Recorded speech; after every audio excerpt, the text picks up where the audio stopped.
the Marines of Naval Party 8901, it was a happy homecoming. They were the detachment who defended Port Stanley against the original Argentine invasion. Now they were back, raising their flag outside Government House. The Falklands flag, a Union Jack, inset with a sheep.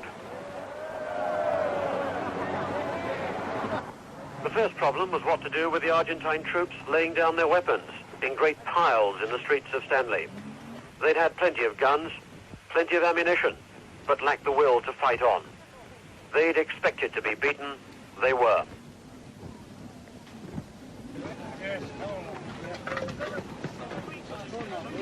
The British troops never thought defeat a possibility.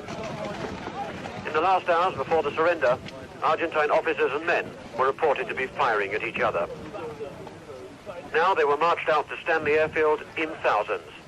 But the British counted just over 6,000. The Argentine officers said there were twice as many. Nobody was totally sure how many men there were, what units they'd come from.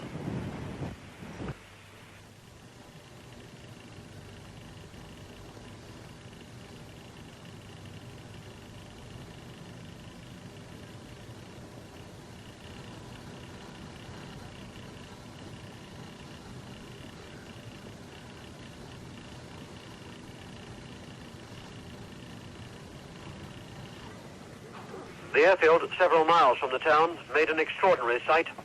It looked like a refugee camp with long lines of men trudging through the mud.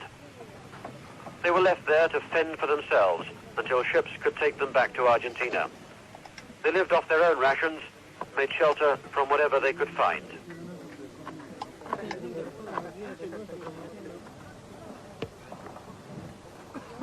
The British put a sentry on the road to Stanley and left them to sort themselves out.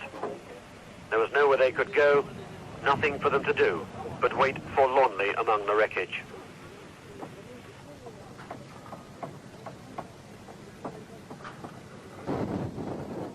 The airfield, out on a headland, is a desolate, windswept place, made worse by the wreckage of the British bombing and shelling.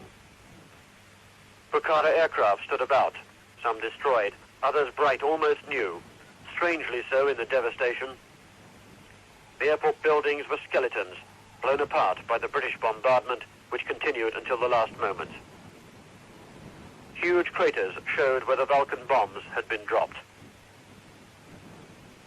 But despite the enormous firepower directed at it, the runway was still serviceable. With the fighting over, General Moore, the land force, first, again, into Port Stanley, and the first to march